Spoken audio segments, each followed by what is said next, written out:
Imagine standing in a really brightly lit room before you were even born. Yep. You're looking at this massive, intricate chalkboard, and you are intentionally writing down, like, the absolute worst tragedy of your impending earthly life. Wow.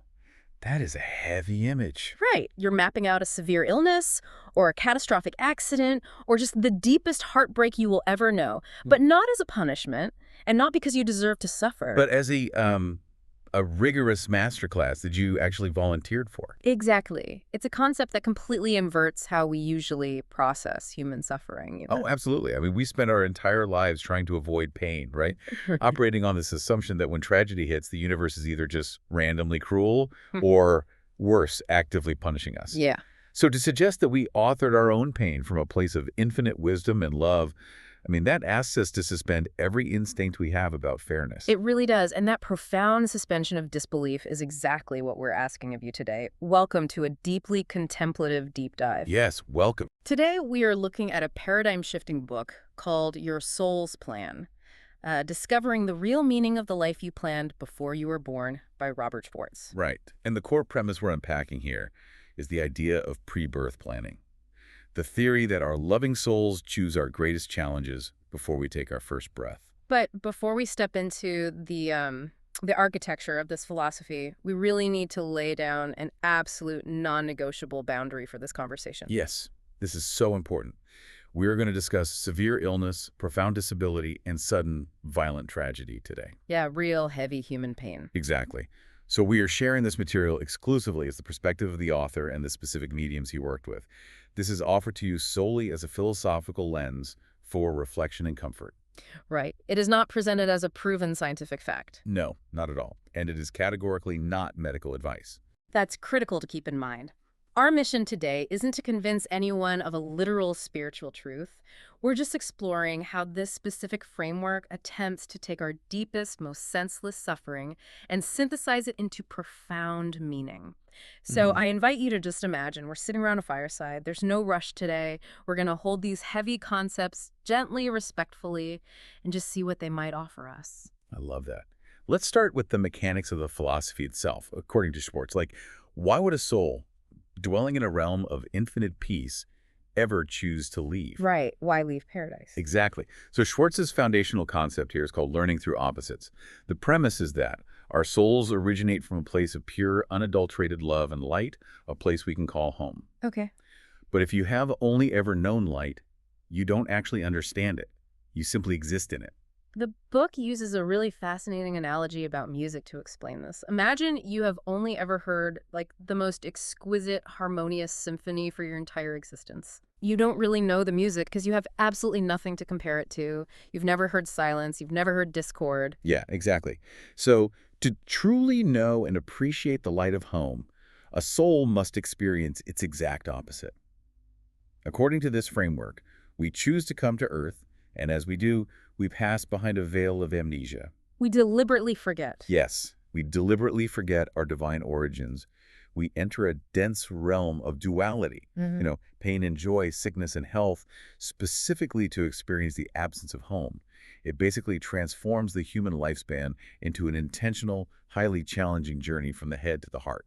Which is beautiful, but the methodology Schwartz used to uncover these alleged plans is where I think a lot of people will naturally feel some skepticism. Oh, for sure. Because he collaborated with 4 extraordinarily gifted mediums, Deb DeBari, Glenna Dietrich, Corby Mitleid, and Stacey Wells. He used their distinct abilities to access what they call pre-birth planning sessions. Right, and Stacey Wells in particular described the ability to actually see and hear these sessions. Like, she detailed seeing souls gathering in specific planning rooms with their spiritual guides. Using like an intricate chessboard-like flowchart to map out massive if-then scenarios for their upcoming lives. It's wild. The visual of a soul group actively mapping out the hardest things they will ever endure is just staggering.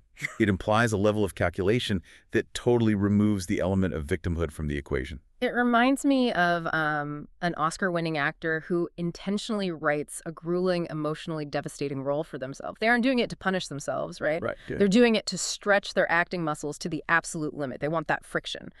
But for you, the listener, I want to offer this thought.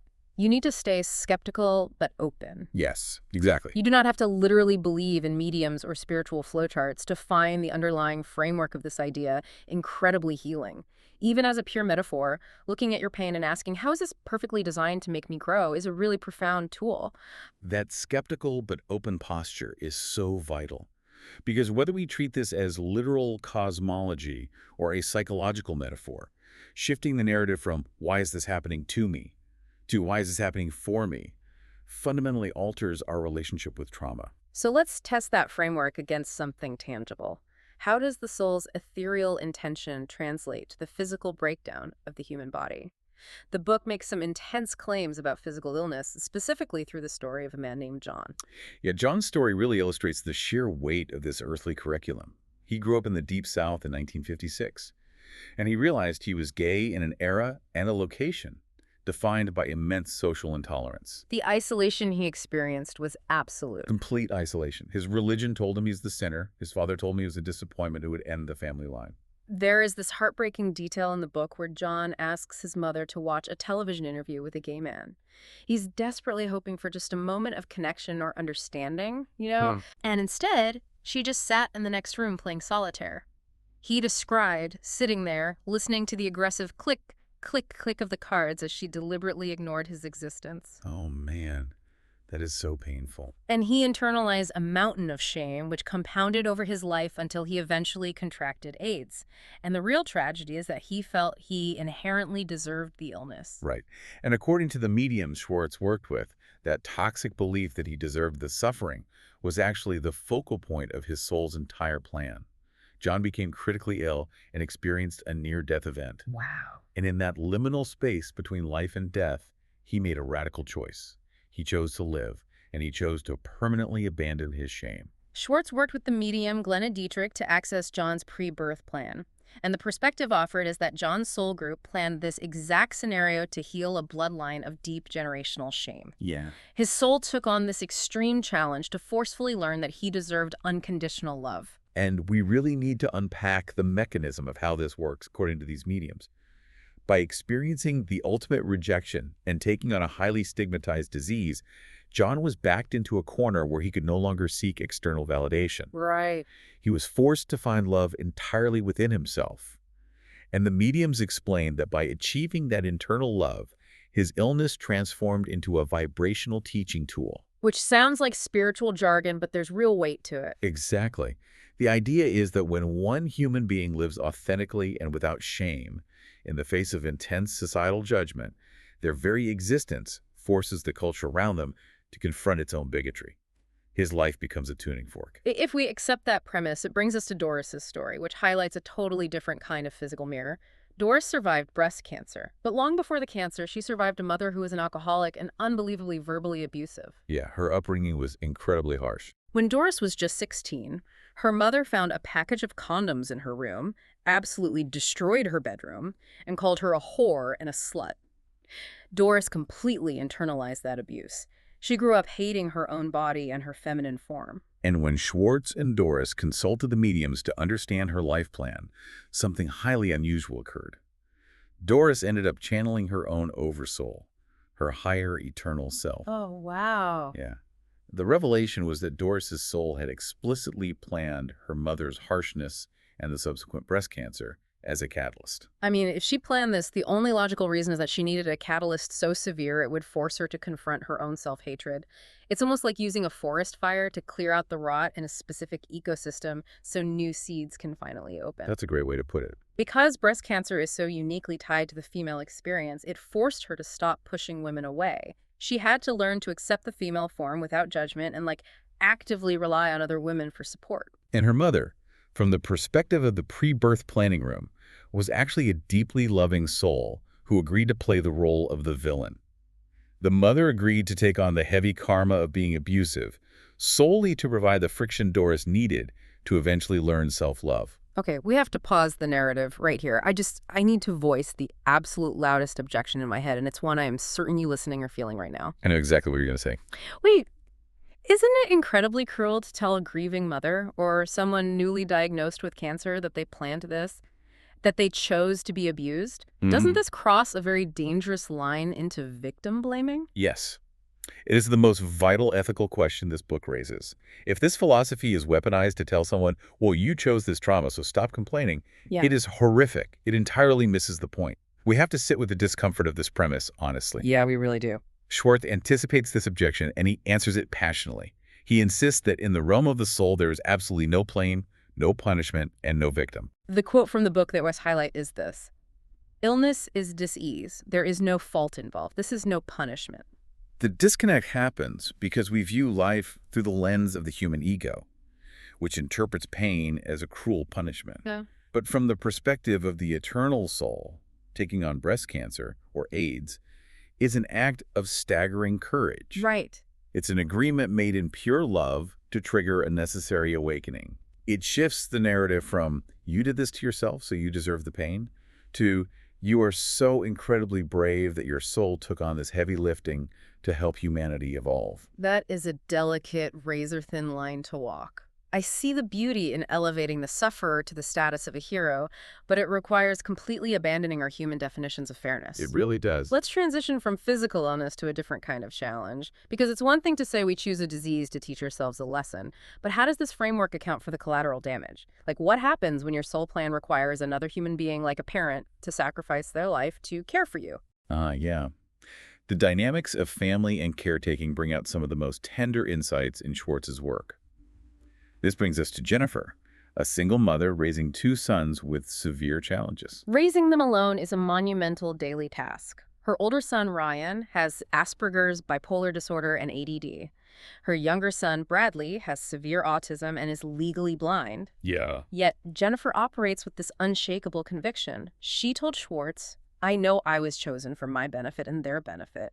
She absolutely refuses to pity herself or her children. And the moments of connection she fights for are incredibly hard-won. There is this one scene where Bradley finally gets a Dynavox machine, an electronic communication device. He is entirely nonverbal. And one day, he taps her in the car and pushes the button for fish. Then feed. She realizes he wants to feed his pet fish. Oh, I love that. Then she asks what he wants for dinner, and he pushes pizza.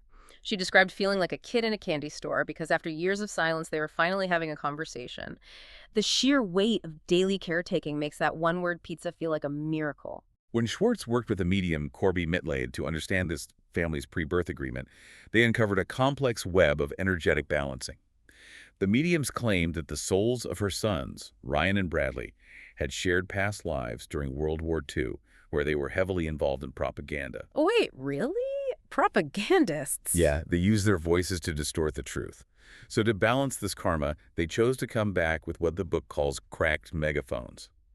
They chose severe communication disabilities to intimately learn the immense value of truthful communication. Wow. It's like setting a broken bone. Yeah. The resetting process hurts, but it's required to heal the underlying distortion. Exactly. And they chose different intensities for this lesson. Bradley chose what the medium called the immersion course, utilizing severe autism and blindness to lock himself in, ensuring he learned the lesson without distraction. Ryan took the independent study, facing immense internal mood swings, but with more outward functionality. And Jennifer agreed to be the patient partner holding the space for them to learn. Just think about how this viewpoint completely rewrites the societal script on disability. It's so powerful. When a parent has a disabled child, the outside world often views it as a tragic error to be fixed. This philosophy elevates the parental mindset. You aren't agonizing over fixing a broken child. You are honoring a deeply powerful ancient soul who is just wearing an ill-fitting suit for a single lifetime. That phrase, an ill-fitting suit, is profound. It separates the eternal identity of the child from the temporary limitations of their body. Yeah. You become the facilitator of their spiritual masterpiece, rather than the victim of a genetic lottery. Right. Now, illness and congenital disabilities unfold over time. They're a process. But what about this split-second detour? How does this philosophy handle the illusion of randomness when a catastrophic accident comes completely out of nowhere? Yeah, the sudden shocks. This forces us to look at the tension between free will and predestination. Let's talk about Jason. Jason's story challenges everything we assume about cause and effect. He was a healthy, 32-year-old father. He playfully dove into a pool to splash his son, misjudged the depth, hit his head on the bottom, and instantly crushed 2 cervical vertebrae. He was left paralyzed from the chest down. Just a split-second mistake. But what happens next is astonishing. While he was trapped underwater, drifting down, unable to move his arms or legs, he didn't panic. He described feeling a profound peace, tranquility, and serenity. Wow. He received a clear inner message that he would get through it, and that he had absolutely no room for guilt or regret. His mantra during his grueling rehabilitation became, "I will until," meaning I will try until I can. And when Stacey Wells accessed Jason's pre-birth planning session, the conversation she claimed to hear revealed that Jason's soul deliberately planned this catastrophic physical limitation. Why? The reasoning was that in his past lives, Jason had been entirely obsessed with social status, physical appearance, and material achievement. He kept getting distracted by the superficial world. So the paralysis was like a forced monasticism. By trapping his body in a physical cage, he freed his mind to focus entirely on spiritual service. He chose to be physically limited so he could no longer rely on the superficial traits he historically used to define his worth. It is an extreme measure to correct a soul's trajectory. But Jason's accident was fundamentally a miscalculation of a pool's depth. The universe, or his soul, used physics to implement the plan. What happens when the sudden detour is caused by another human being's active malice? This brings us to the most difficult terrain the book covers, the story of Christina. She was severely injured in a bomb explosion in 1969. Someone intentionally built and planted a bomb, and it shattered her body. Yeah, this one is incredibly hard to digest. I struggle with this immensely. It is one thing to say my soul chose a disease or that I chose a clumsy accident, but how can anyone find spiritual meaning in a random act of human violence? How does this framework not inadvertently justify the bomber's actions? Right. This raises the ultimate question about the intersection of free will, karma, and victimization. And the book draws a very firm line here. This philosophy does not justify the earthly crime. The bomber's action is still morally reprehensible on the human plane. Okay, good. But from the soul's perspective, the dynamic is vastly different. Christina's guide, Cassandra, revealed that the soul of the bomber was stuck in a violent karmic loop spanning multiple lifetimes. He was trapped in a self-defeating cycle of violence and couldn't figure out how to communicate his pain any other way.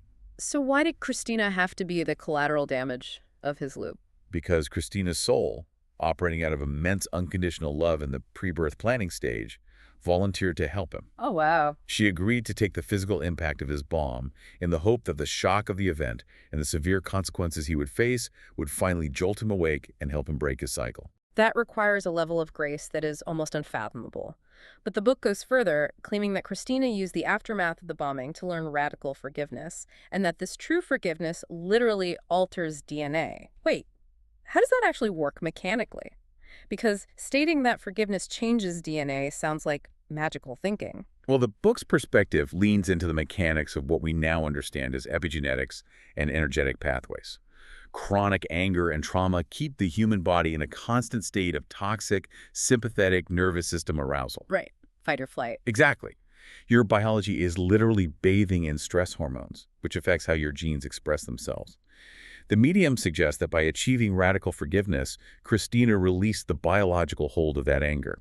She changed her physiological state, downregulated those stress hormones, and cleared the energetic pathways at a cellular level. Amazing. She realized the bomber wasn't a monster. He was a struggling soul in her own soul group, whom she had agreed to help. To look at the person who caused your greatest trauma and see them not as an enemy, but as a soul partner stuck in a loop that strips away the anger that so often consumes victims of violence. As we begin to synthesize all of this, we have to look at what this means for us. The true value of Robert Schwartz's work isn't in proving that a medium heard a specific conversation in an ethereal planning room. Exactly. The healing power of this book is in the mechanism of shifting our suffering. When you are in your absolute darkest moment, simply pausing to ask the question, what if? Why might my soul have planned this? Fundamentally alters your relationship with your pain. Yes. Because you cannot be a helpless victim and a master planner at the exact same time. It immediately returns your agency. It takes senseless, chaotic suffering and transforms it into deep, personal meaning. You're no longer at the mercy of a random, cruel universe. You are an active, courageous participant in a highly advanced curriculum. Instead of the cliché idea of feeling buried versus planted, let's look at it like a tapestry. When you are living your life on Earth, you are looking at the underside of the tapestry. It looks like a chaotic mess of tangled, ugly, seemingly random threads. Yeah, just a mess. But from the top, from the soul's view, every dark thread was perfectly intentionally placed to create the contrast needed for a masterpiece. That perspective encourages us to look at each other and ourselves with a lot more reverence. We're all carrying heavy loads, and perhaps we're all a lot braver than we think. Before we sign off, I want to gently restate our boundary. This has been a philosophical deep dive into a very specific spiritual perspective.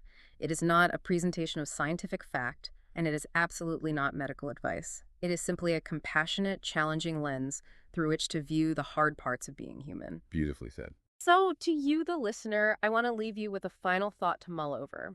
Think back to the rubble of your own shattered plans. If you were an infinitely wise, unconditional loving soul looking down at your current life, what secret gift or hidden lesson did you carefully plant for yourself inside your biggest challenge right now? Keep wondering, keep exploring, and we'll see you next time.